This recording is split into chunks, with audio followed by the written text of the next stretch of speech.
and like a very common one was like AI and like is AI going to like replace a ton of jobs? Is it going to write screenplays? Is it going to like make the film?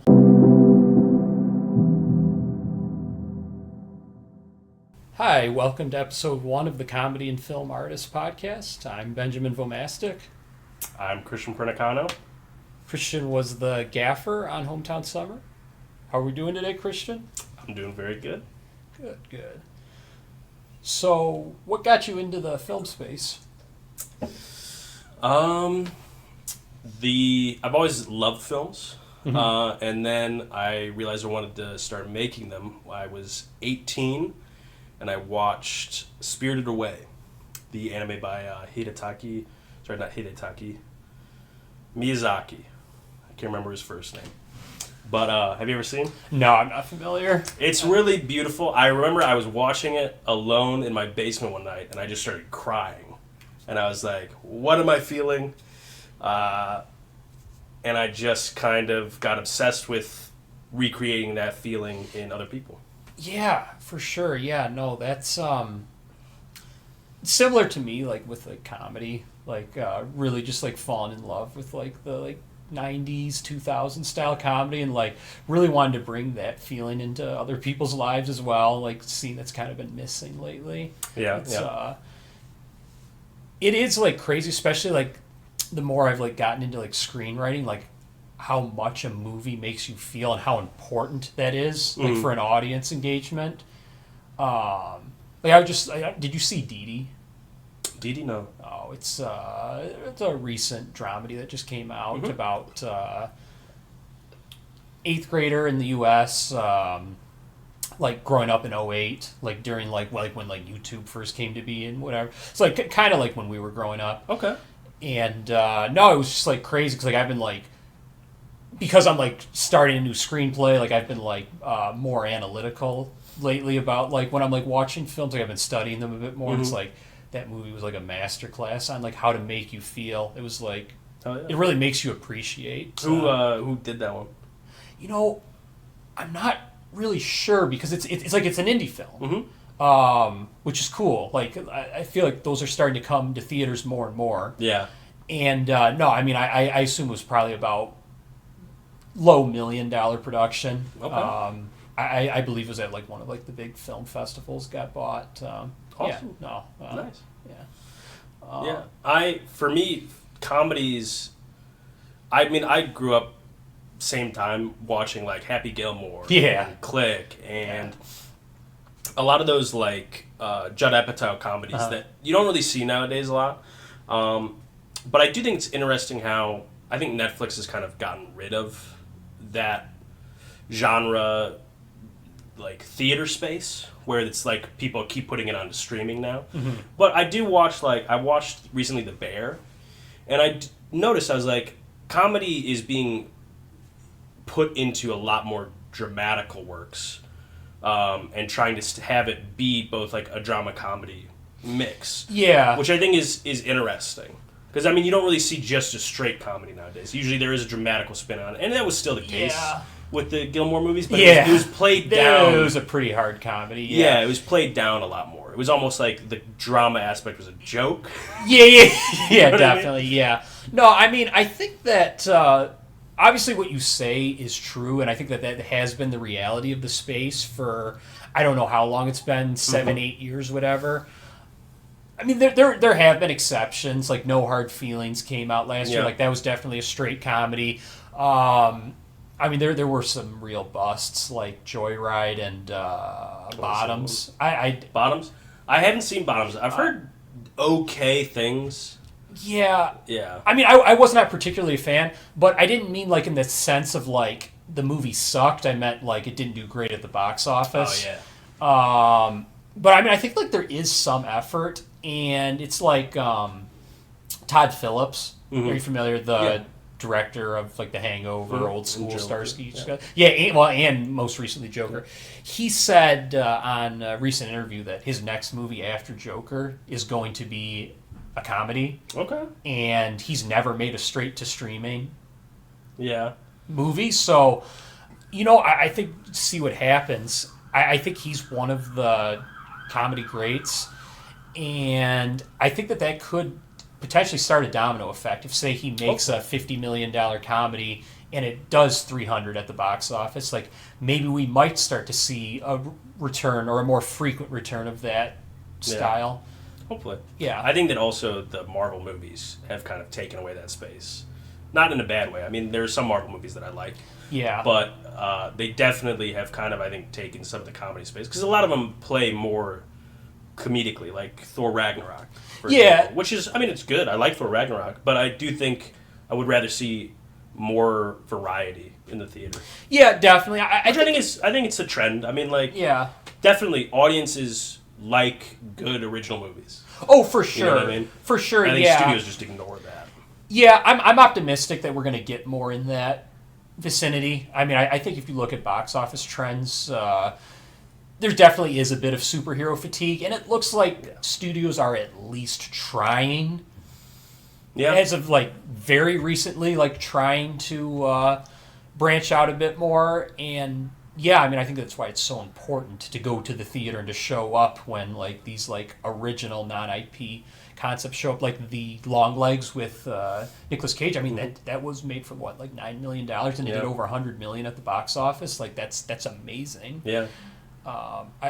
So I get, like, really excited when I see, like, those sorts of films come out. I mean, I'm personally optimistic, and I mean, also, like, in this current space, like, with streaming, I think streaming has opened the door to more low-budget indies to get to get a theatrical run. Yeah. I noticed, like, I started avidly going to the theaters in 2017, and I definitely noticed, like, a massive change in the trend with indie films being run theatrically. Just seeing more and more of those, and, like, they're being more they're getting a lot more wide releases. Yeah. And I think that's a good thing. So I mean, those actually I suppose, like, while we're on the subject, we can get maybe onto the gaffing in a minute. But I was going to ask about, like, what you thought about like the future for independent film. Do you think it's bleak, bright, or a combination? I will say bright. I mean, like, at the end of the day, the thing is that the space is just going to change. Yeah. You know, I mean, it's been that way forever. I talk a lot. I'm close with a professor who is really into virtual reality, and he's worked in film since it was film. Yeah. And he saw the change from film to digital, and he worked in a film house. Yeah. Where he saw these people that he loved that gave him a job, being like, "No, we're not switching to digital. We're not going to do it. We're not going to change. Yeah. Film is going to be around forever." Yeah. And he always tells that story, and he's like, they went out of business. Yeah. You know? I think that it's just an aspect of evolving with the medium. Yeah. And with the space. I mean, like, nowadays it's hard because it's the studio space. Yeah. Where you really get all that funding. But it's possible. You know what I mean? I mean, like, it's really just an aspect of evolving to change with the environment and the space that you're in. I'm trying to get funding that way, or figuring out how to make a movie with less money. Yeah. And it's hard. But. No, yeah, I mean, it's funny because, like, a lot of people will say that, like, it's the best and worst time to be an independent filmmaker because, like, now you really can make a movie for low five figures, or if you have the buy-in and you're making it, like, with, like, all of your friends are creatives, like, you could theoretically make a movie for four figures. But at the same time, now there's all of these films being produced, and it's not like 30 years ago, like, when you just 30, 40 years ago, like, where, like, you just, like, make a film and, like, it's like it's unique that like that you made a film. Like, now it's the oversaturation of the market. I mean, I'm glad to hear someone else is optimistic. I think there's a shit ton of pessimism. Yeah, there always is. Oh, but yeah. I do. That's an interesting point about the oversaturation, because I hear that and I just think, okay, well, you got to make a movie more interesting. Yeah. You know, and I mean, that's always kind of my approach to it, where it's like, oh, well, everybody is able to do this. Everybody can do these camera movements. Now you can make a movie on your iPhone. I'm like, okay, well, if you make a movie on your iPhone, make it more interesting. And I think that's a good thing. I think that the consumer market, being able to, like, get into filmmaking, has changed the entire, like, world of filmmaking. Oh yeah, absolutely. No, think like for good and for bad, you know. I mean, like, for sure, I think that old heads of film are definitely like, oh, all these YouTubers getting into our space, or like YouTube cinematographers. Yeah. And I'm like, yeah, sure, there's some of those people are terrible and not willing to learn or think that their way is the right way, but also the same can be said of the old heads. Yeah, 100%. And I mean, it's just like with any technological revolution or new product or new whatever, like, it's going to be overwhelmingly more good than it is bad, but like there's going to be like some bad's going to happen, but like it would be ridiculous to like not be optimistic or move forward with something because of like some small side effect. Yeah. Yeah, I mean, yeah, I think like I really think a lot of it, like what you said, it is like about like just adapting with the market, and like those who adapt will survive. Yeah. Yeah. And I think that's like one of the things that I do hear like a lot of like the successful independent filmmakers like who have also been like successful across multiple decades. Like they'll say that like nowadays, like with respect to like adapting with the market, like you definitely like you can't just be a filmmaker. Like you also have to be a businessman. You have to be a brand. Like you have a lot more shit goes into it nowadays. Absolutely. I mean, even in like I think that's true in every like role in filmmaking nowadays, especially in Michigan specifically, because we're such a smaller market. Yeah. Like to be able to survive and keep being profitable, you need to like figure out how to like kind of side hustle, and you know, if you're a DP, rent your gear. If you're you know, or work as a wedding photographer, videographer on the side. Yep. You know, doing different stuff like that, or getting into commercial or industrial work, being able to work with like, you know, I mean, we have for a long time, everybody who wanted to work in film in Michigan survived by the big three automotive industry, like making commercials and training videos. Yeah. I mean, that was my first job actually, was being a PA on a training video for like GM. So you do have to really work hard if you want to work in this industry, and it is hard, but also it's easier in different ways. It's, you know, yeah, definitely. The technology makes it easier, but also the technology is expensive. Yeah. So yeah, do what you can with what you got. Yeah, absolutely. And in that vein, I was quite impressed with the lighting setups for Hometown Summer. Thank you. Both the equipment and the technician. I mean, and I learned so much just from like listening to you talk, you and Rishi talk. Like I just learned like so much about lighting. Could you explain to like the average viewer of a film like what a gaffer does and like why they're important to a film set? Yeah. First of all, thank you. Thank you. Very appreciative. A gaffer is a fancy word for the one who sets up the lights. Not necessarily. Technically, that would be a grip. But on independent productions, usually a gaffer works as their own grip. But a gaffer works with the director of photography, or sometimes called the cinematographer, and they figure out where to place the lights and what kind of lighting or what equipment they'll need to be able to achieve what the DP and the director want. DP, director of photography. That's pretty much it. Yeah. Drawing lighting plots is most of the early work, and getting equipment, gaffing, and even little stuff like figuring out like, oh, we have a mirror that is creating a weird reflection. Yeah. Gaffer's like, okay, here's a little trick to get rid of the reflection. Yeah, and I mean, it's funny. Like we were talking a little bit like when we were like setting up the lighting for this podcast, and how you mentioned like the shadow on the wall. And, like that was a big thing I learned from the Hometown Summer production that like I just like didn't know. I mean, my production knowledge is very embarrassingly low. Well, I mean, again, that's stuff that even like big scale people that I work with, you know, kind of ignore sometimes, and I think that's fine. Because at the end of the day, that's the gaffer's problem and the DP's problem to worry about, where the director can just spend their time with the actors and hopefully by the time you guys get to set, everything's solved. Yeah. And you don't notice anything. Yeah, no, it's it is funny, and like how I mentioned like before we got on about how like now like when I'm like watching films like if I like see a shadow on the wall or like someone like overexposed or something like I notice it, and like I see it all the time on TV. Yeah, I watch reality TV with my girlfriend all the time. And have you ever seen Ghost Adventures?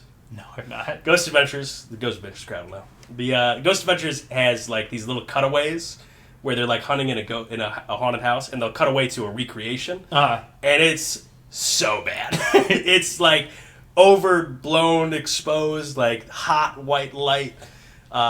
It's really funny, but also I mean like you'll see that so much on TV. Yeah, you know, because it's just a different medium. But if you see that in a movie, you're like, what is this? Yeah, and that's funny. It's kind of like what I was like starting to like get at is like when I like notice like a short film or whatever with like that shadow or the overexposure or whatever the case may be, like I'm like, oh, that's that. Like that's not good. Yeah. But like I don't know if I would have noticed that if I didn't know that that was a problem. Like I don't know if like from watching that if I would have like say if I watched that 4 months ago before we started production, if I would have like watched that and said like something's not right with that picture, but I don't know what it is, or it could be better and I can't put my finger on it. Or if I would have just watched it and been like, yeah, like nothing's wrong. Like, yeah, I talk with that a lot about with Rishi and other DPs and camera people that I work with. Because like sometimes when you're setting up lights, sometimes it takes an hour. You know, when you're setting up a shot and lights and a camera movement all at the same time, and you're talking about all the different issues that you need to clear out, like reflections or stuff in the background. Sometimes you get lost in the sauce, and you're like, do we actually have to do this? Yeah. Like, is this actually going to, like, are we even going to see it? Yeah. Which is a big reason that I love working with Jackson. I work with Jackson all the time. Oh, yeah. And me For and those Jackson, who don't know, Jackson was the B Cam on Hometown Summer. Yes. He'll be a guest on here eventually if he's lucky. I don't know if you want to give him a mic. Yeah. Don't keep the mic muted. Yeah. Like the presidential debates. Have the mute button. Yeah. No, but working with him is great because we always talk about that kind of stuff, and he and I are very similar vein of thought of like, if you see it for half a second, it doesn't matter. Yeah. Like, at the end of the day, if your writing is good, if your movement is fluid, and your lighting is good, the audience won't notice these periphery things. Yeah. Or if they rewatch it many times, they'll eventually notice it. But you'll see it even in huge productions, where, like, I was watching a video about Roger Deakins talking about how he was lighting and shooting a scene in Sicario, and he was like, we didn't do anything.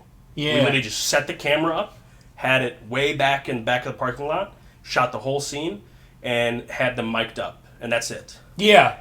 And seeing, that's like, in my opinion, if you're wanting to learn about gaffing or camera work or DPing or even directing, because it's all kind of connects. Yeah. Roger Deakins is 100% the guy that you should try to learn from because he's the master. He is so efficient. Yeah. Is what I would say is his key thing at making so much with nothing. Mm-hmm. You know what I mean? He'll just have a lamp and one light, and it'll look better than if you had a studio setup with $1 million. Yeah. You know? And I think that's the real key between a master of the craft and someone who just is an amateur. And I would consider myself an amateur because sometimes you do have those moments where you're like, oh, we need to add in these lights, where instead of doing all that and building up a budget, you can solve it by just using your head and thinking smarter and using, communicating with your team. Yeah, I think that's like a lot of like the beauty, like when you're like working on like a massive budget constraint and a time constraint, like we did with Hometown Summer, just because of the circumstances of like we just don't have that studio money. Like that's where the magic is. We have what's available. I think there are just so many like beautiful moments like that, and like things that like.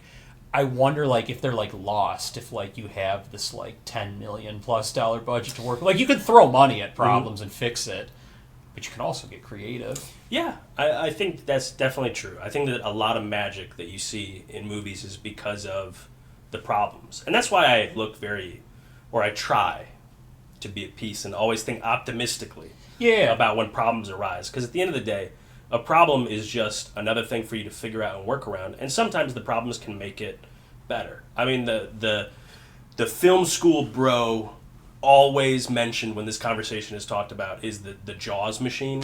Like, the shark machine broke. Oh, yeah.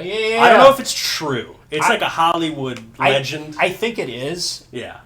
But yeah.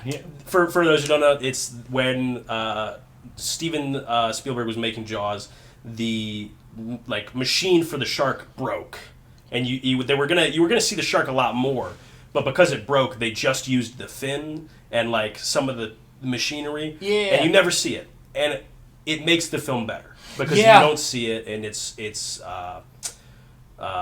more menacing. Yeah, no, totally. And suspenseful, yeah. Yeah, and I wonder if, and that's such a great story. It's such a beautiful moment in film.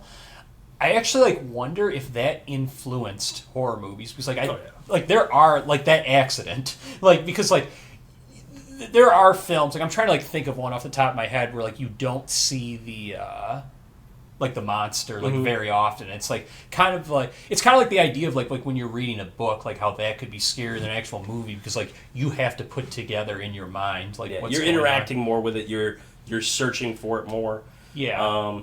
I think you see that a lot in modern horror movies. Yeah. But yeah, I mean that's just a problem came up. They thought creatively about how to fix it. Yeah. And I'm sure Steven Spielberg probably talked with the DP and the special effects team, and they were like, "This is what we can do." Yeah, it's so funny because I can't read minds. I wasn't there. I don't know what's going on. But from my perspective, and I've only made 2 films, whatever. But I can imagine him freaking out, and saying I'm going to get fired. They're never going to let me make another movie again, because I effed up so hard on this. Mm-hmm. When in reality, it ended up becoming iconic. Yeah, I mean, I think that's just a common thing with filmmakers. Yeah, where you're just constantly stressed. Yeah. I mean, I think about George Lucas. George Lucas is a huge hero of mine. And that story about him after making Star Wars being this is it. I'm done. Yeah. I'm finished. He went to Hawaii, didn't even go to the premiere because he was after this movie comes out, I'm going to be a joke.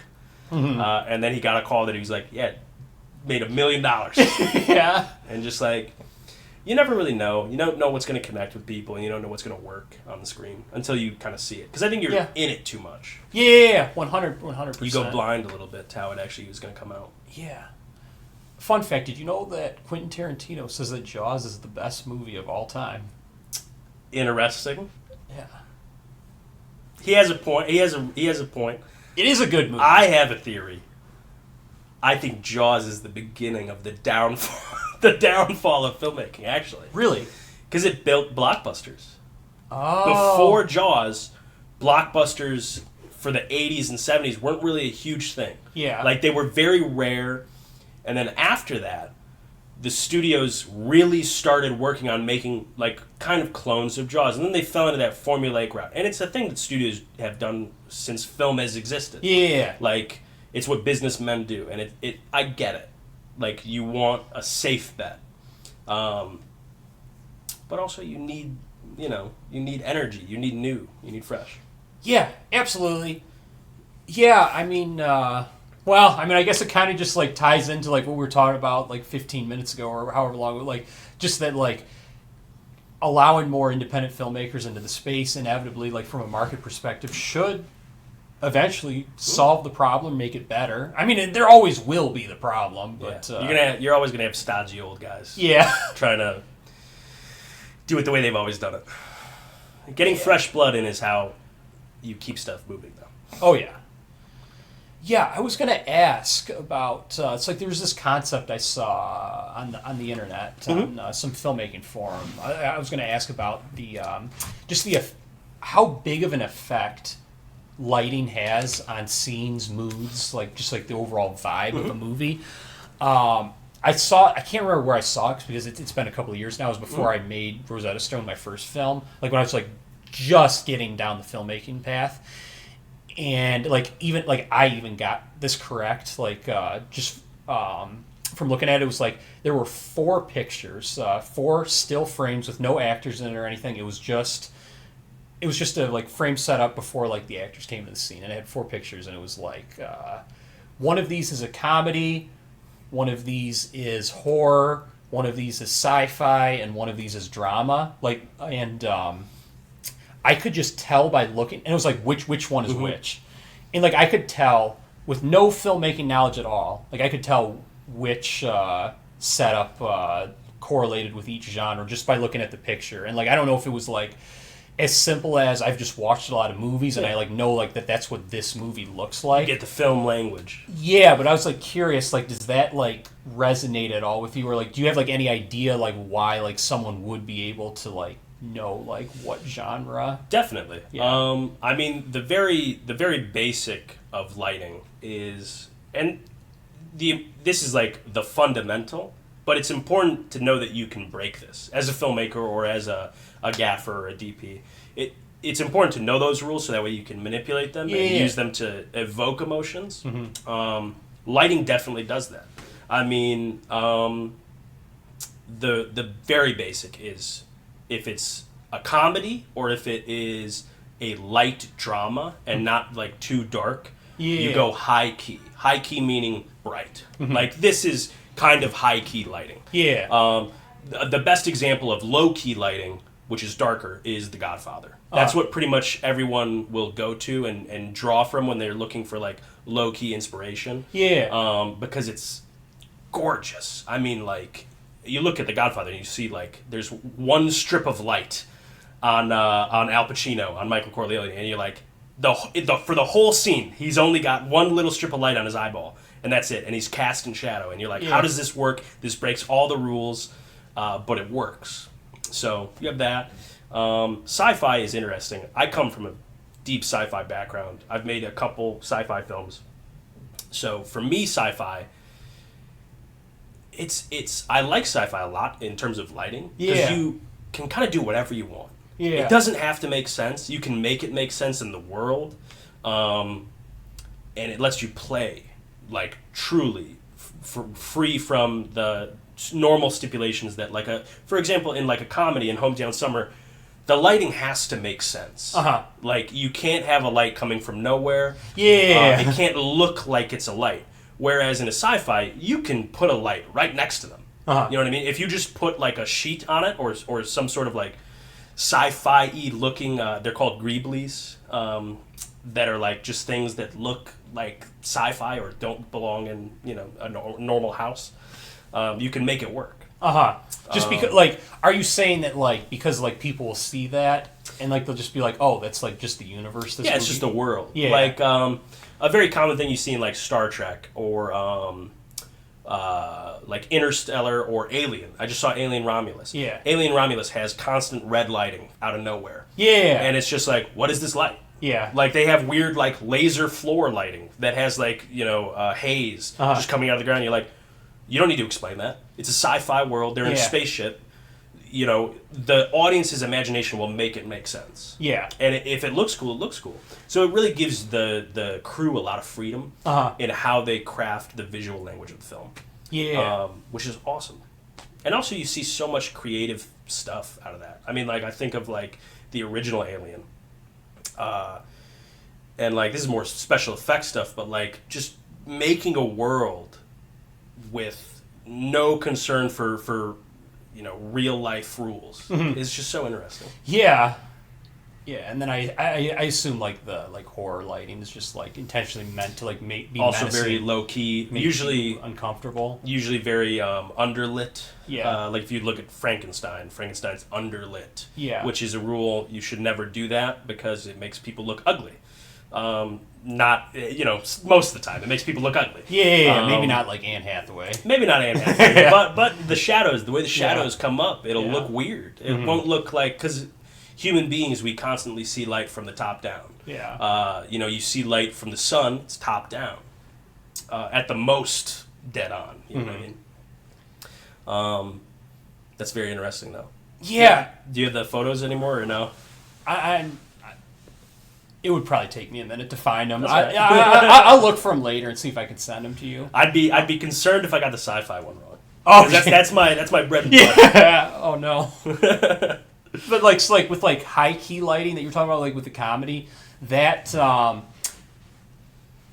so like I don't know, like, does that, you say like the visual language of the film? So like, does high key lighting, like that on its own, like just gives you kind of like a light feeling, like not taking things so seriously? Is that essentially like the goal? Yeah, there's a few reasons. You can kind of see everything. Yeah. Clearly.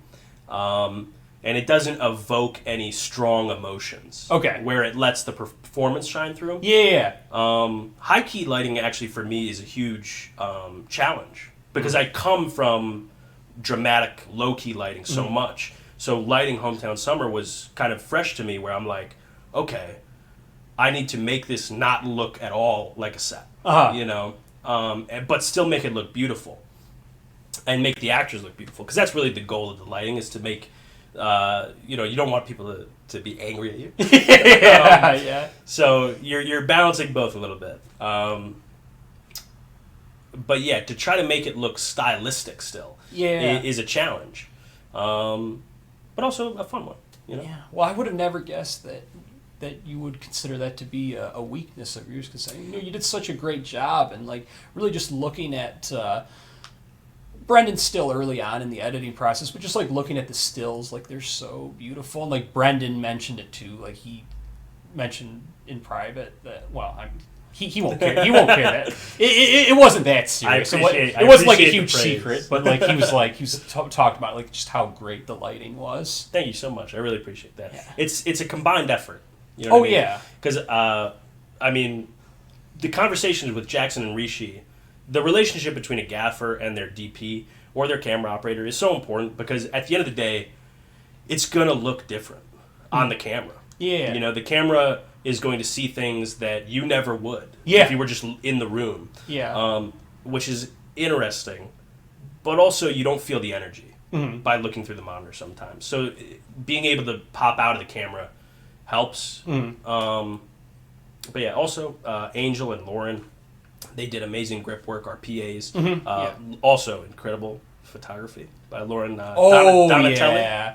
Donatoni, I think. Donatoni, Lauren, the GOAT. Yeah, no, those, she got some outstanding BTS. Yeah, no, I'm very happy. Yeah. You mentioned you made a couple of sci-fi films. Were these short films, feature films? Yes. No features yet. I made a short film called Astrolabe, which is I directed, and this is like a 4-person crew. Jackson was on it. Kevin O'Connor was my gaffer. My girlfriend, Destiny Rose Gibson, the best sound designer and production designer and director's assistant. She did everything, and I also produced. So you didn't? I don't think you mentioned you DP'd. I DP'd half the shots. Okay. Jackson DP'd the rest of the shoot, most of the shoot. But he was the director of photography, cinematographer. Yep. He was unavailable for a couple days or one day, so I had to shoot. How long was the shoot? It was like 5 days. Okay. And I ended up with 15 or 20 minutes. I haven't released it yet because I'm thinking about. I was going to ask. Yeah. Okay. I'm thinking about doing a feature of it, because it was originally a feature, and I shot the first act abridged as like a proof of concept. Okay. Yeah. For sure. And it was probably the most challenging shoot I've done, because it was 4 days and it was me, really. Yeah. Yeah. But I'm really happy with how it turned out and all the work that everyone put in. Hell yeah. But I'll send you some stills. Yeah, no, I'd love to see them, yeah. And then I'm working on another sci-fi right now. Oh, okay. It's you're in the middle of production? Or? I finished the script, and I am looking for crew and cast and a producer, because I can't produce. Gotcha, okay. I'm terrible at it. Yeah, for sure. But, when are you looking to shoot that? Before the year is out, hopefully. Okay. But there's a lot to it that is difficult. We talked a little bit about this before the podcast, but I'm planning on. I kind of have to, because of the sci-fi nature of it, work with green screen or motion capture. Oh, yeah. Which I've never done before. Which is just another challenge, which I am eager to learn about and try out, because again, it changes everything that you're working on. Because having to do the green screen and having to work with someone doing special effects, again, those lines of communication between your cast or your crew above the line and below the line is so important. Otherwise, it'll look ugly. Mm-hmm. Oh, yeah, for sure. Be a long, drawn-out process. Yeah, 100%. Yeah. But it's fun. I mean, again, optimistic. Yeah, I mean, optimism's great. I mean, accept challenges with open arms. Hell yeah. Oh, I love that. I've never worked with a green screen before. I don't think I ever will. Just based in the genre I work in, I hope not to. I mean, I'm very much no CGI, no green screen, no AI, no none of that, unless like absolutely necessary. I think again. I think you can tell my outlook. I'm very optimistic because at the end of the day, like, I do think AI, because everybody's trying to use AI as a replacement, or CGI as a replacement rather than something to enrich what you already have. Yeah. Where for example, like you look at AI, and if you write the whole thing off, you're like, okay. But then you look at like something like DaVinci Resolve Studio, which if you get into filmmaking, DaVinci is an editing software, but they have AI tools that allow you to add lights, which is something that is kind of in between like special effects and lighting. But at the end of the day, it's just another tool for a filmmaker to use. And if you use it poorly, or if you use it as an excuse for your shortcomings, it probably won't be as good as it could be. Yeah. But again, it's a tool that filmmakers should at least be aware of, especially young filmmakers, because, in 10 years, people are going to make movies pretty different. They're going to have different sets of tools, different cameras. Yeah, isn't that true for, like, every single, like, decade? True, yeah. That's another thing, is the evolving with the medium. Yeah, 100%. Yeah, I guess there's definitely going to be a time and a place for AI. Maybe I shouldn't have thrown that in the same realm as like green screens and CGI. I do think it's different. Yeah.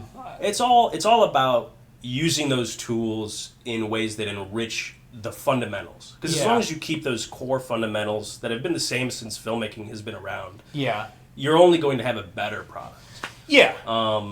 It's really when you get to like the CGI of Marvel, where and there's loads of problems with that, like being underpaid, going out to these CGI special effects houses and bidding super low amounts of money to work on 100 different shots that they have like a month to make. Yeah. It's when you do it like that, it's terrible. But then you look at something like The Creator. The Creator is a movie, sci-fi. Gareth Edwards, the guy who did Rogue One, made it. And he did that comparatively low budget compared to like Star Wars, right? And used a lot of CGI to make it happen. Or another example, District 9 is a great movie that utilizes a lot of CG that wouldn't have been made otherwise by Neil Blomkamp. Another good, if you want to get into some like motion capture CGI mixture, Love, Death and Robots. Have you ever heard of that? No. It's on Netflix. That's probably why I haven't heard of it. Yeah. It's on Netflix. It is the best TV show I've seen out of them. It is an anthology series where it's like every episode is a different story, different director, different writer, all science fiction in some way. And most of it's all CG. But it's like animated, kind of like almost like a cartoon, almost like Toy Story animation sometimes. Yeah, it's all different. But yeah, there's loads of different ways to work in film, which I think is overall good. I think this how, again, the stodgy old businessmen use them. Yeah. Is is the issue. Yeah, that's always going to come up. Yeah. I guess while we're on the subject, I hear a lot of people like talking about AI and fear of AI, and like I know some of the people that I told that like aren't in the film industry, I was like asking around for like people like what would you like to hear questions about, and like a very common one was like AI and like is AI going to like replace a ton of jobs? Is it going to write screenplays? Is it going to like make the film? I mean, I remain very optimistic. I say it might write it, but it won't be. It'll suck. Yeah. I would go as far as to say is like I have zero so I plan on making movies for I don't know the next 60 years indefinitely, and I have no concerns whatsoever about like AI being able to write a better script or like 100%. Yeah. Yeah. So okay. Yeah. Again, AI is really interesting. It's really cool. If you look at, I think the best uses of AI right now are coming out of the editing software, like DaVinci and Premiere, Premiere by Adobe. They have really good AI tools that help correct or help enrich a project or an edit or a film. And I think it's going to be the same thing. I've used AI. I made a short thriller that was inspired by Persona by Ingmar Bergman, where I took these AI images. I took a photo of someone's face, and then I used AI to create like 50 different versions of it with varying like looks. Yeah. And then I used that, and I created like a slideshow, like super fast kind of strobe effect. Yeah. So I didn't use it to make the whole film. Yeah. I used it to help enrich something that I wouldn't have been able to do otherwise. And again, I think that's the real key is, and I think young filmmakers, like people who are like 10 now, are going to just be ahead of the curve on it. Yeah. Because they know you can't just make a whole movie in AI. Yeah. You can. It'll suck. Yeah, it's not going to be good. Yeah. It's not going to be as good as There Will Be Blood, or it's not going to be as good as Inglourious Bastards. You know what I mean? It's not going to be made by a person with a passion who is trying to tell a story or evoke an emotion. Yeah, and you hit the nail on the head. That's what I was about to say. It kind of goes back full circle to like how movies make you feel emotions. Like that's how they get you. Like that's like the secret to screenwriting is to like find a way to get people to express emotions through screenwriting and to find a way to get those people to feel that emotion. And AI can't do that. AI is not human. AI does not understand like what it is to be a human, and like it can't get those emotions out. Like same thing. If you really want to use AI in a way to help you screenwrite, I would say use it to help you find grammatical errors. Yeah, exactly. You know what I mean? Like that's what AI is good at. Yeah, is helping patch holes in a boat. But even then, AI gets shit wrong. So. Yeah, 100%. Can I swear? Yeah, I said shit a few times. I wasn't sure. I'm pretty sure I swear a couple times. Oh, yeah, no problem. I'm trying to avoid FUCK because I feel like that might trigger the algorithm. Gotcha. Worst comes to worst, I'll go in and add a beep later. For sure. Say whatever you want. Okay. Yeah. Yeah, okay. I think maybe I inadvertently like came on a little strong against AI.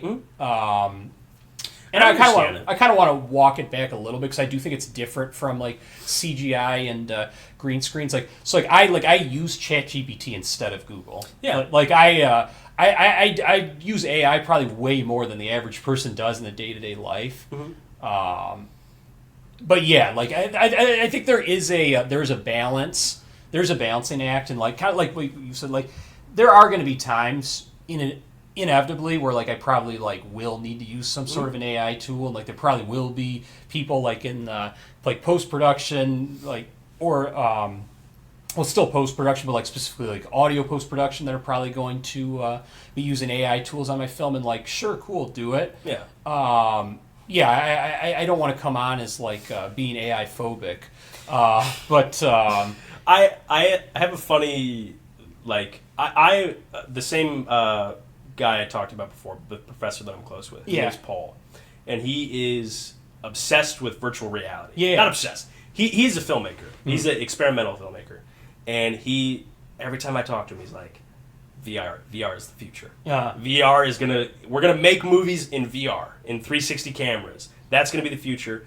The future of filmmaking is not gonna be with a camera that you look through. Yeah, and I love talking with him because he's super futuristic, like future forward looking. Yeah. But to me, again, VR, AI, all this new technology that is emerging, you gotta stay centered at your roots. Because, for example, video games. Mm-hmm. Sure, video games have exploded and have a huge market share, but films have not gone away. Mm-hmm. If you look at it, the market has shrunk a little bit because now you have just more media, more ways to consume stories. And I do think things go through phases too. Yeah, people are still hungry for stories in all different forms. Books aren't gone. Yeah, sure. Yeah, when books were all people had, that was the only thing that people read. Yeah, or used to consume stories. But then movies came out, and then it just spreads more evenly. Yeah. So I think it's good to be looking toward the future and looking at different ways to think about it. Like, for example, like with video games, I think that writers and directors should be open to the idea of working on a video game with motion capture, because it's just a different way to deliver a story. Yeah. Same with books, I mean, like, I think if you love telling stories, you should look at all those mediums with an open-mindedness, I think video games and film connect way more, whereas a screenwriter writing a novel, it's a very difficult thing, I think, to jump into, because book writing is so different. Right, oh yeah, no kidding, yeah. Yeah, I mean, as someone who has no idea what the hell he's talking about on the subject, to me, the idea of, like... You have a decent idea. You got a decent idea. You've written 2 features. Yeah, I guess I was talking more so about, like, the realm of, like, AI and virtual reality and whatnot. And maybe, like, you got an opinion. Yeah, I think that, like, maybe we'll look back in 10 years and say, what the hell was I talking about? But to me, like, the idea of, like, VR, that's kind of seems like it would be kind of like 3D movies. Like, there's, like, a lot of movies that come out in 3D every year. And, like, I was saying, like, to me, it seems like, at least to start, that's what it would look like. And it kind of goes back to, like, what you were talking about. Like, I'm skeptical that, like, 50 years from now, it'll be like, everything's a VR movie. I think it's possible. I think it's possible, too. I don't think it's likely, but... Yeah. I agree. I don't think it's likely, because these companies... I say the same thing to my friend. Unless it is as cheap as watching a movie or buying a book, no one's going to want to do it. Yeah. Because right now, the barrier of entry is you at least have to pay $200. Mm-hmm. And not everybody wants to do that. Yeah. To buy a headset and then get into this headset. It needs to be as seamless as going into a movie theater. Yeah. Or to be able to put it on your phone. I mean, that's why YouTube exploded, because it was free. Yeah. Everyone could do it. So right now, I think it's not likely, at least until they figure out how to make the technology cheaper. Well, I'm sure they inevitably will make it cheaper. Yeah, eventually. Yeah. But, you never know. These businessmen. I guess. They're the ones who hold the strings, man. Yeah. Yeah. Yeah, but I mean, I think to me, like, sure, like, even... And, like, I don't want to, like, already, like, sound like old man yelling at cloud. But to me, it just kind of seems like going back to, like, what you said, like, books didn't die, movies didn't die. And, like, look at, like, theater. Mm-hmm. How long is theater? I don't know the answer to this. Has theater been, like, 700 years, more than that? Probably more than that. Well, yeah, I guess it depends on how you view theater. Oh, you mean, like, the play theater? Yeah. I mean, yeah. I actually don't know how old. Yeah, but at least, I mean, it also has existed in different forms. You know, same with books. I mean, like, stories are as old as human beings. Mm-hmm. You know, so I don't think that it's ever going away. I think that someone, an auteur or an artist, creating a story or a painting or trying to evoke an emotion, I think it's a core thing that human beings long for. Oh yeah. You know, I mean, it's why we read children's books to kids. Mm-hmm. It's deeply ingrained in humanity. Oh yeah, absolutely. I mean, I think it does a lot. This is a very heavy, deep road to go down. But I mean, like, I think it's necessary for human beings. Yeah, because it's how we learn. Yeah, you know. I mean, you look at the Bible. You look at how we tell stories. You look at, like, and not a religious guy, let me be clear. But yeah, me neither, yeah. The way to tell a child that something's wrong is much easier if you tell them a story. Yeah. So I think that it's never going to go away. Yeah. It'll just change. Yeah. Yeah. Just like, I mean, we went from black and white to color to and even film still, to digital. It doesn't go away. Yeah. It just gets less of a market share. That's funny. There are still movies made in black and white. There's a shit ton of movies still made on film. Yeah. I'm pretty sure Todd Phillips will only do film. I know Tarantino will only do film. I think Nolan only does film. Yeah, huge, and not just those big tentpole movies, but the huge space that you see a lot of film and a lot of production is music videos. Okay. Music I didn't know videos, that. there's thousands. If you follow Kodak, I think it's Kodak Shot on Film is their Instagram. Yeah. You can see everything that they shoot in film. And Oppenheimer used Kodak film stock. I believe very good movie. Yeah, a lot of music videos. You'll see the ones that I'm thinking of off the top of my head are like Harry Styles shot on Super 8. Mm-hmm. But a lot of stuff's shot on 16mm because it's cheaper. Mm-hmm. 35mm and 70mm is just too expensive for most lower budget filmmakers to get their hands on it. Yeah, that makes sense. Mm. Yeah. Wow. But it's feasible to get a 16mm camera these days. You just have to know how to use it. It's just really difficult to work with. I don't think I would shoot on film. It seems like an unnecessary pain in the ass. It's a huge pain in the ass. Yeah. Because you not even just that, but also I didn't think about this. I saw Hateful Eight in on the Roadshow on 70mm. Okay. And when I was they gave you a book when they had the Roadshow come, and I was flipping through it, and it said that they had to have projectionists come out, and I didn't even think about that. When you show a film on film, you need to pay a projectionist who actually knows how to use it. Because nowadays it's just a box, they press a button, or it's attached to a computer, which is fine. But like people don't even know like about the aspect ratios nowadays. So it's like that whole job disappeared with the loss of film. And again, I mean, people will get a different job. Yeah. You know what I mean? Oh, yeah. Like, but as long as they have those skills, when the Roadshow for Hateful Eight came out, they had to hire projectionists. So again, it's just going to lose its market share in a smaller way. Yeah. Or in a bigger way. Yeah. But yeah. Yeah. Wow. Interesting. Yeah. We really hashed that one out. Yeah. I definitely gave disappointment to the doom and gloom crowd that think that AI is just going to take everyone's job and say goodbye to Hollywood. Yeah, I mean, be scared, don't be scared, think how you want. I'm sure people will keep a job.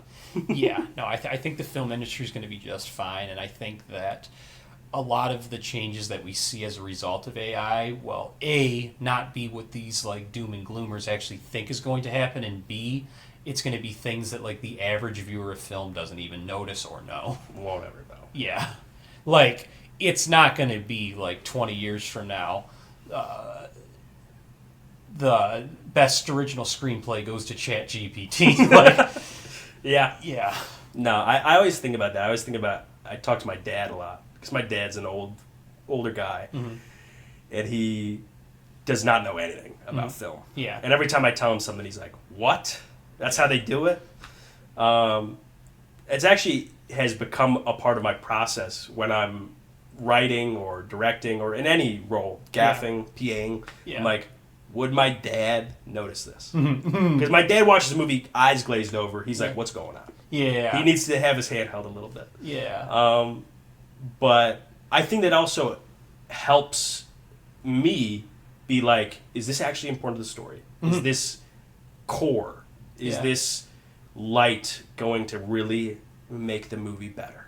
You know? Yeah, 100%. Yeah, no, there are so many things that just no one's going to notice, or, I mean, God forbid something happens that's like, that you like don't catch on set, in post-production, that people are just going to like just not care about. Yeah. Like, I vividly remember, I don't even want to call the film out by name, because that feels like not nice to do, but I was watching a film that was shot in the 2000s that I really enjoyed, comedy, and there was like a 4-second spot in the movie where the screen like turned like green, like they were doing the scene, Like, it was just going as normal. And then for, like, 4 seconds, like, there was, like, a green haze or whatever you want to call it. Do you know what I'm talking? Do you know what I'm talking about? Like, it looks like there's something wrong with, like, the picture. Like, you know how, like, when a TV, like, gets effed up or whatever? Yeah. Like the, like, color changes. Was it, like, a big film? TV movie. So Okay. probably made for a few $1 million. Okay. Interesting. There was like a 4-second chunk where it did that, and I was like, it scared the shit out of me because I thought there was something wrong with my laptop, and then I replayed it and did it again, and I was just like, oh, okay. Like, I kind of just like shrugged my shoulders, even though it's like super unprofessional, and like they probably felt, I don't know why it didn't get fixed. It was probably just wasn't fixable, but it was like even something like that happened, and I was just kind of like, oh, whatever. Yeah. Like, I like didn't really care. Yeah, no, I mean, that's another thing as well, is that, like, it goes to the Roger Corman. I come from, like, that idea of, like, the Roger Corman school of thought, where you're like, is this $500 light really better than this $300 light? Is it going to make the movie better? Will people notice this? Mm-hmm. And at the end of the day, they probably won't. Mm-hmm. And if your story and your performances and your fundamentals are good enough, it will carry your film enough of the way to make people want to watch it. I always say, like, work the hardest on your first 10 minutes and your last 10 minutes. Yeah. Or if it's a short film, your first minute and your last minute need to be rock solid. Yeah. Because if you can get people hooked, they'll stay. Mm-hmm. And if you can get people to remember the last minute, they'll walk away with it. Mm-hmm. You know what I mean? And I think the more and more you work towards that, the better and better you'll get, and the better the whole of the project will be as you work on. Mm-hmm. But yeah, absolutely. That is funny. I kind of want to know what the movie was now. Yeah, I'll tell you off camera. Yeah. I don't know. For me, it kind of feels like, I don't know. There were like a couple of moments where like I almost said something about a couple films, and I just were like that were like negative, and like I kind of don't like doing that. Like, at least like in like a public space, because like, I don't know, like people work really hard on these films. Like, I feel a lot less bad if it was like a $200 million production. It was just a money grab. Like, okay, like F them. Like I don't care.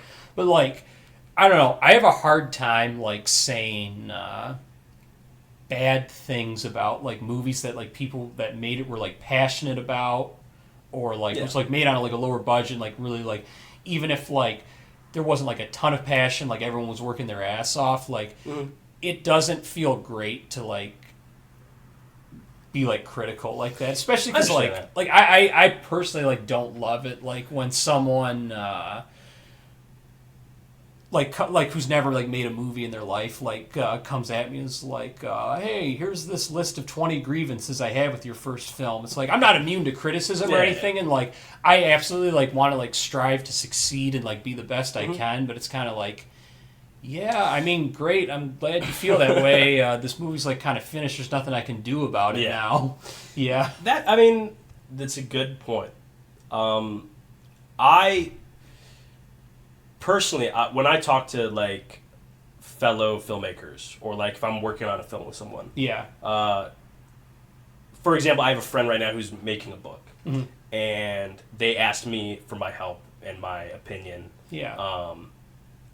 I'm gonna chew it up, because if I show my script to somebody, in like the process of making it, I don't want to hear it's interesting, because to me, hearing that, oh, it's interesting, that to me says it sucks. Yeah, oh, absolutely. It's not good enough. Absolutely. And I'm hard on myself on that kind of stuff. Yeah. But I'm constantly, I want to know if it's not good. I want to know if it's not good enough. I don't want that's fine. I want it to be, it's great. Yeah. So for me, the internet makes it difficult as well. I'm curious how you feel about that, being able to have your work out there in a very public way to be able to be criticized. Yeah, I think it's difficult. Yeah, no, I'll touch on that in a second. I do want to touch on what you just said about the screenplays. I absolutely like love criticism on screenplays, like getting feedback. I think that's like, you got to do that. If you don't get outside feedback and you don't get people who will be like super critical and unbiased, like you're just not going to get the best version of your screenplay. I think that is so important. I love it. Like, I go to 10 to 20 different people every screenplay I make and like just get it torn apart. And I think that that's so important, and I love that feedback.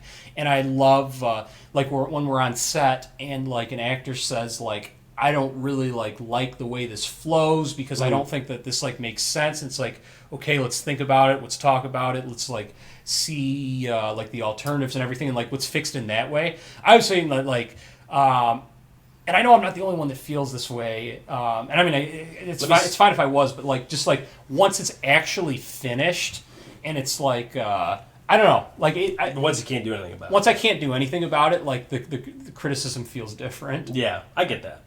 I'll say this about the screenwriting criticism. Yeah, I always say this to fellow filmmakers or up and coming filmmakers like that want or are hungry for advice. When someone tells you that something's wrong in your script, they're almost always right. Mm-hmm.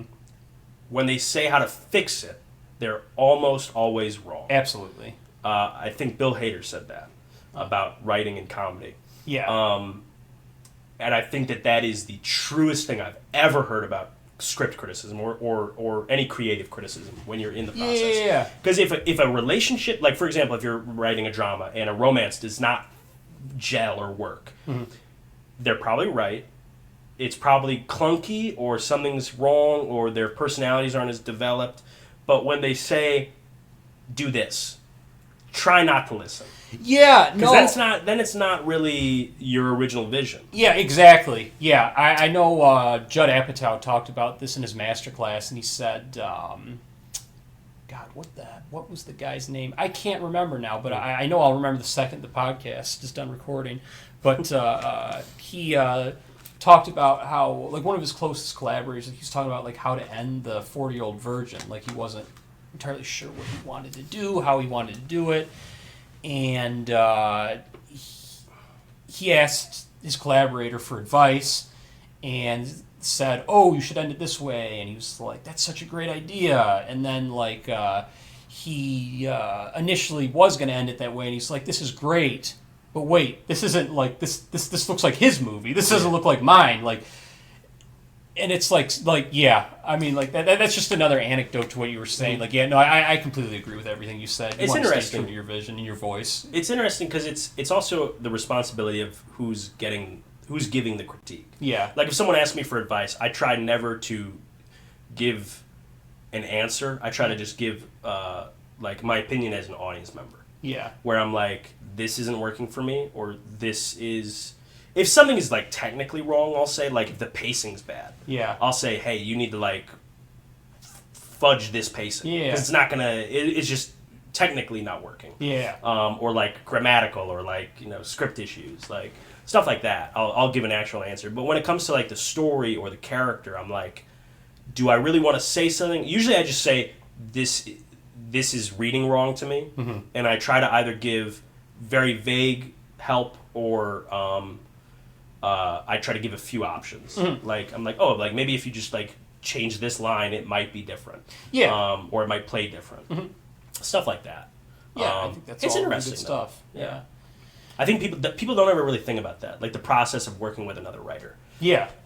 It's also interesting when you're working with someone else, or when you show something to someone else, or when you do a table read, shit that doesn't work immediately makes sense. Absolutely. You're like, oh, this is horrible. Yeah, what was I thinking? 100%. No, getting everything read for the first time is it's an enlightening experience. Yeah.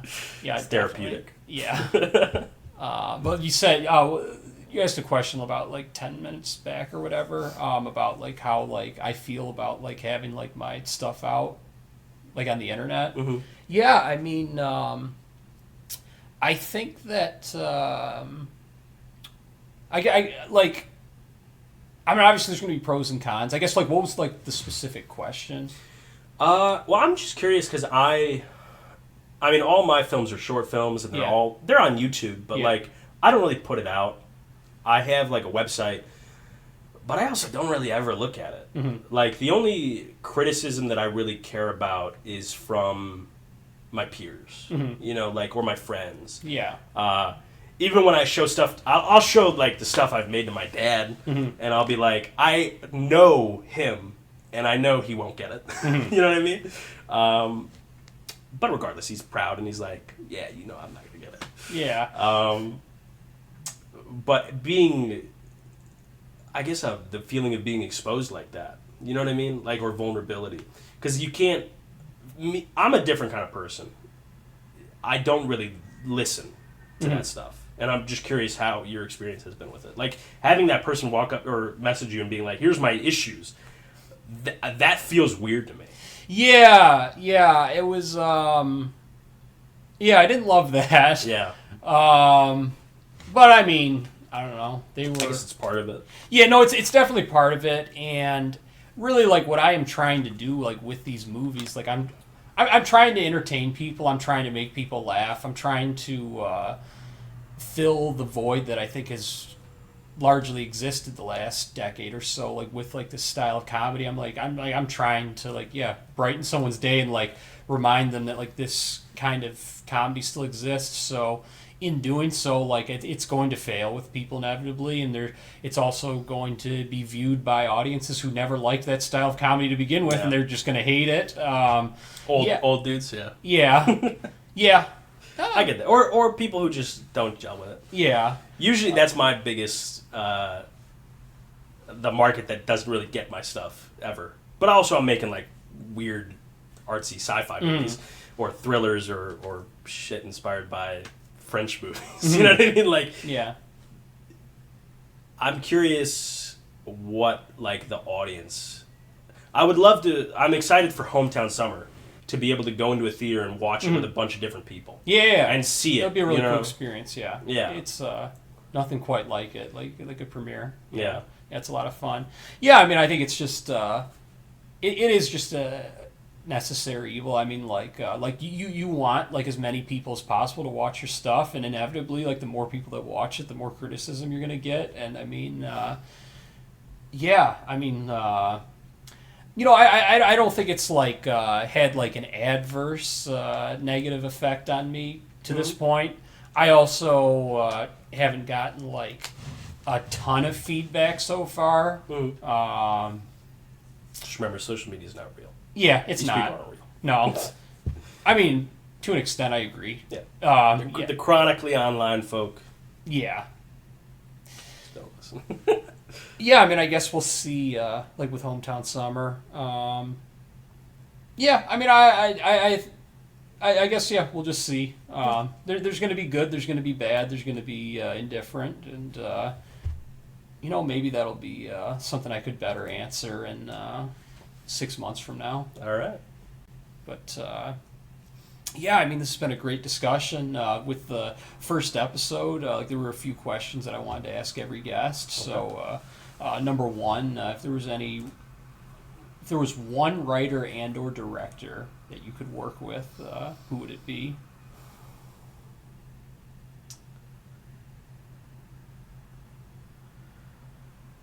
That's a hard question. Yeah. As far as director or writer, I mean, I would love to work on, a Tarantino or a Scorsese film, obviously. Well, you got one more opportunity if it's Tarantino. Yeah. But I guess I'll say somebody else. I just saw Alien Romulus, and the work of Fede Alvarez is so interesting to me. The director of Alien Romulus, and I think he wrote it as well, along with a couple of other writers. I think that his work is so interesting, and he's such a fresh and new director. Gareth Edwards is another one that I would probably say. As far as, I don't know if you're going to ask about DP, if you have that question. I won't know who the DP is, but go ahead. Roger Deakins. Okay. I would kill to be on a set and be around Roger Deakins and just be able to sit there and hang out. What is he famous for? He did Sicario. He did Blade Runner 2049. He did a lot of Spielberg work. Okay. I'm trying to think of another big movie that he did. But those are the big ones. 2049 for me. Me and Jackson joke about it.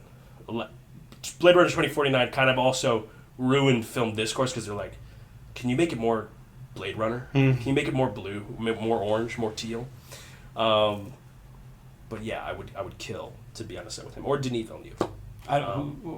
Denis Villeneuve directed Blade Runner 2049 and Dune Part 1 and 2. Okay. Huge force. Arrival. If you haven't seen Arrival, watch Arrival. Okay. Huge force in the sci-fi world. Because sci-fi is kind of also, like comedies, lost its market share in the modern film world. Mm-hmm. And to see someone making such good, original, and also adaptations with sequels like 2049 and the adaptation of Dune, he's doing such good sci-fi work. I would love to just be on a set and hang out with them, you know. Yeah. Hoyt van Hoytema as well. Okay. Yeah. The big ones, obviously. Yeah, I'd love to hang out with them. Actor/actress that you would like to work with? Or you could just do both? I'll say, again, I just saw Alien Romulus. This was fresh. David Johnson, who plays the android in Alien Romulus. So amazing. I would love to work with him as an actor. Actress, I think Emma Stone. Okay. Is doing really fantastic work, and she always picks really amazing projects. Like Superbad. More recently, her performance in Poor Things. She won the Oscar for it. I think very well deserved. I think she did an amazing job. I think that movie also is weird and really cool. Yeah. But yeah. Top 5 comedy movies of all time. This is tough for me. Let's hear it out. I hope I at least know all 5 of them. Okay. Office Space is one of my favorites. Yeah, I love Ron Livingston. He's great. Jennifer Aniston, amazing. Swingers. Vince Vaughn. Ron Livingston. And that movie was made for like $200,000 or something? Yeah, it was, what's his Jon name? Favreau? Jon Favreau's first movie. Yep. So good. Yeah. Your money, baby. Yeah. Did you just say 2 so far? Did you say Office Space? Just 2. Office Space and Swingers. I love Click. Click, okay. I love Click. Click is like a weird blend of drama. Yeah. And the drama's kind of tucked away, and it's actually really well done. I was going to say, I think the general point of the movie that if they you need the shit in life to that's what makes life so beautiful. I think that's actually a very real message. Oh yeah, it's a weirdly poignant movie made at that cusp of kind of right after that is when Adam Sandler stopped making so many comedies. Yeah. But yeah, it's amazing. Another one, you'll notice a trend here. Deep dramatize, Funny People. Oh my god, that movie is so... I almost just said so the F word. So effing good. That is such an amazing movie. It's one of my favorites. You got me really excited, if you can't tell. Funny People, nobody watched it. Oh my god, it bombed at the box office. It was so good. It's one of Judd Apatow's best movies. I'd say his best, personally. My favorite. I personally prefer This Is 40, but you could definitely make the argument, and I will not argue with it about it. That is an amazing movie. I don't think it's his funniest, but I think it is such an amazing movie. I vividly remember the first time I watched that movie, I was 30 minutes in, and it just hit me around that point where I was like, I'm watching a very, very good movie. Mm-hmm. And I think that also proves that he knows how to make a movie. Judd Apatow? Yeah, because I think comedy is kind of looked at as the stepchild of film. It gets a bad rap. Yeah, it gets a bad rap, and the people who work on those movies don't always get the respect that they deserve. Yeah. But I think when we first met, I said the same thing. I was like, comedy scares me. Yeah, I vividly remember. Yeah, we were at Slauson Middle School when you said that. Yeah. Because like horror and like comedy, I think they're very tied together because they require you to really capture the audience. Yeah. And if you don't make them laugh, or if in a horror you don't make them scared, you are failing. Yeah. At the very core thing. Where a drama, you can kind of slow burn it. Mm-hmm. And the audience kind of knows to just give it time, whereas a comedy, if you don't capture them, you don't capture them. Yeah. I don't know. Funny People though. So good. What's my last one? It's probably my favorite of the ones you've mentioned so far. Yeah, it definitely is. I'm gonna cheat. I'm gonna cheat. I'm gonna say Inglourious Bastards. That is cheating. Cheating. That's cheating. That is. It's very funny. It's an amazing movie. It's probably my second favorite Tarantino movie. That is cheating. We could talk about it, but you're going to need to do another one. Ah, okay. It's so good. It's good. hilarious. I love when he blends the genre. Antonio Margheriti, and then whoever the hell that one Nazi is, he tells him good job on the pronunciation. Yeah, that's one of my favorite parts in that movie. That's probably my favorite part. Yeah. It's probably cinematically my favorite movie of all time. The cinematography. I think he does an incredible job. Yeah. You got me locked up here. I'll say Happy Gilmore. I'll take. All right. Okay. You can't argue. That's a movie that I feel like everyone outside of like snobby critics just loves. I'll also say this one. This is not directly comedy. Okay. But I think that the concept is hilarious. The Master by Paul Thomas Anderson. Okay. Not a comedy, really. But the idea of making a movie about L. Ron Hubbard, if you don't know, it's about Scientology. They just changed the names. Mm-hmm. And it's about a guy who is involved in it. It is dryly hilarious because you're like, these people are crazy. Mm-hmm. This guy is crazy. Yeah. Everyone's insane. Kind of like the idea behind American Psycho. Yeah. Again, that's a great example as well. Hilarious. Yeah. When people watch that movie and they don't get it. Yeah. It's scary. Yeah. They're like, this guy's awesome. Yeah. You did break my heart by not saying Wedding Crashers, but... I have not seen it. Oh, no. Yeah. Okay, well, okay. That checks out. I do like this top five. Oh, my God. He's... If there is one actor, if there was only one actor I could choose to work with, 100% him. Funniest actor of all time. Okay. Greatest improver as well. Yeah, we would work very well together. Does good drama work too. Yeah, he was in True Detective season 2. Yeah, did a good job in it. One of the only him and Colin Farrell's performances were one of the only things I really loved from that. But they do a great job. Yeah, he works very well across genres, but comedy is definitely his wheelhouse. Yeah. And then where can people find you online? I have a website, christianjpernicano.com or christianpernicano.com. I don't remember if I did that. Okay, I'll include that in the description of the video. Instagram, Christian Pernicano. I'll include all of these in the description. Yeah, and then you'll see me around Detroit. The films you mentioned that you said you have films on YouTube, or would those be on your website, or give you? I should have a link to them. I haven't updated in a little bit, so I'll make sure it's updated for when this comes out. But yeah, you can also find my contacts there if you ever want to work or reach out. Sure. He's definitely a great collaborator. Yeah. Or if you ever have questions about filmmaking, I'm happy to help out. Hell yeah. Awesome. Well, it's been a great discussion. See. Thank you so much for the time. It's been great. Thank you for your time. Excellent. Yeah, I love talking about movies. Hell yeah. As you can tell. We'll have to do this again sometime soon. Absolutely. Awesome. Ciao.